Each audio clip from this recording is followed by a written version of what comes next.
Ujambo mpenzi mtazamaji na karibu tena katika chaneli yako ya Habari Kuu Media, kivuto cha habari za uhakika na uchambuzi wa kina. Chama kikuu cha upinzani nchini Tanzania, Chama cha Demokrasia na Maendeleo Chadema, kimechukua hatua kali ya kinidhamu dhidi ya mmoja wa wanachama wake mashuhuri visiwani Zanzibar, hatua inayotajwa na wachambuzi kama mwendelezo wa mikakati ya chama hicho kusafisha safu zake za uongozi kuelekea majaribu mapya ya kisiasa. Kamati tendaji ya Chadema kanda ya Pemba imetangaza rasmi kumfukuza na kumtoa wanachama ndugu Said Issa Mohamed, mwanasiasa ambaye katika miaka za hivi karibuni alikubikwa na mivutano mikali ya kisheria na kichama. Said Issa anakumbukwa kwa kufungua mfululizo wa kesi mahakamani zilizokisumbua sana Chadema na kusababisha mkwamiaji mkubwa wa utendaji, ikiwa ni pamoja na kuwekewa mazuio ya kisheria yaliyozuia chama hicho kufanya shughuli zake za kisiasa hadharani. Uamuzi huu mzito umekuwa wazi kupitia taarifa rasmi kwa umma iliyotolewa kwenye ukurasa wa mtandao wa kijamii wa chama hicho. Kwa mujibu wa taarifa hiyo, kamati tendaji ya kanda ya Pemba ikiketi katika kikao cha dharura tarehe 6 Juni mwaka huu wa 2026 katika ukumbi wa Bride ya zamani uliopo Chake Chake Pemba. Kikao hicho kilichoongozwa na mwenyekiti wa kanda Mheshimiwa Omar Nasoro kilikuwa na ajenda moja kuu na mahususi: kujadili mwenendo wa nidhamu wa ndugu Said Issa Mohamed. Baada ya kupokea na kuyafanya tathmini ripoti ya kiuchunguzi iliyowasilishwa mbele yake, kamati hiyo iliridhishwa kuwa mwanachama huyo amekiuka wazi katiba, kanuni na miongozo mikuu ya chama cha Chadema kwa kuonyesha utovu wa nidhamu na kwenda kinyume na maamuzi ya pamoja ya taasisi. Kufuatia maamuzi hayo, uongozi wa Chadema kanda ya Pemba umesisitiza kuwa kuanzia tarehe 6 Juni mwaka 2026, ndugu Said Issa Mohamed si mwanachama wao na hawamtambuliki wala atambuliki tena kama kiongozi au mwakilishi wa chama katika ngazi yoyote ile ya kiutawala.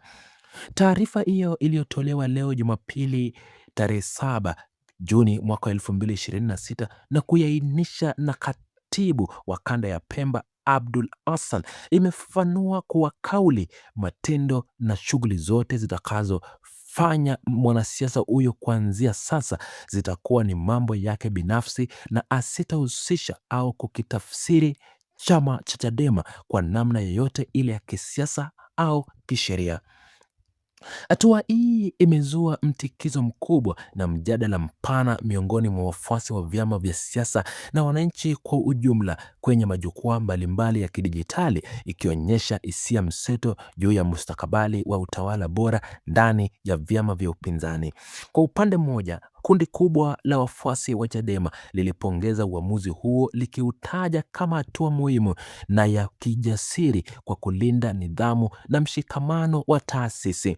Wadau wengi wameelezea kuwa mshahara wa usaliti na ujumo wa makusudi ndani ya chama ni kuwekwa mbali kwa mifumo ya maamuzi, wakidai kuwa Said Issa alishajiondoa kiitikadi tangu siku alipoamua kukiburuta chama chake mahakamani na kutumiwa na maadui wa kisiasa kudhoofisha harakati za ukombozi.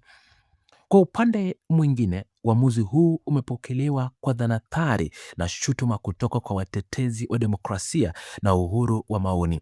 Baadhi ya wachambuzi na wananchi wanaeleza kuwa hatua hii inadhihirisha mpasuko mkubwa wa kiutawala na ukosefu wa uvumilivu wa kisiasa ndani ya vyama vya upinzani nchini Tanzania.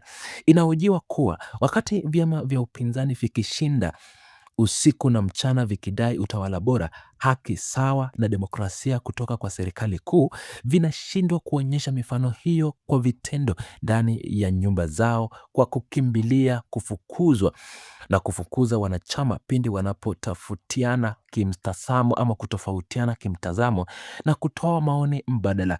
Wanaharakati na washauri kuwa maridhiano ya kiofisi na kusikilizana ndio nguzo kuu ya kujenga taifa imara kuliko kuwatenga watu kwa sababu ya mitazamo yao.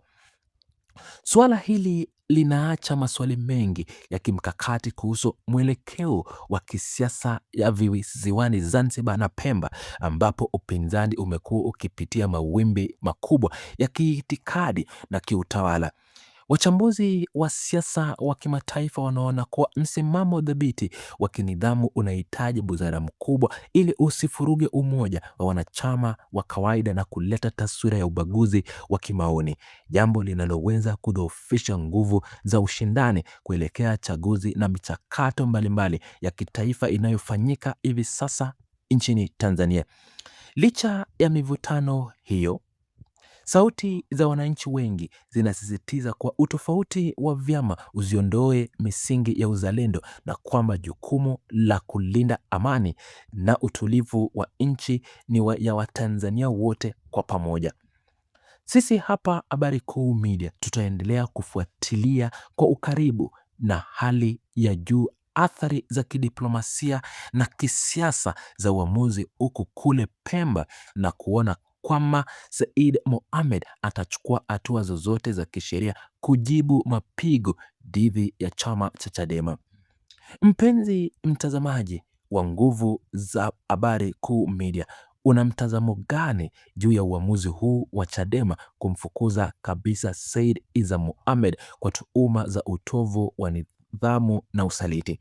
Tuandikie maoni yako hapo chini katika uwanja wa comment na share, like hii video, na kama hujasubscribe basi uyafanya hivyo ili zote tuendelee kwenda pamoja. Na asante sana kwa kuwa nasi na nikutakia utazamaji mwema kwa vipindi vyetu vijavyo.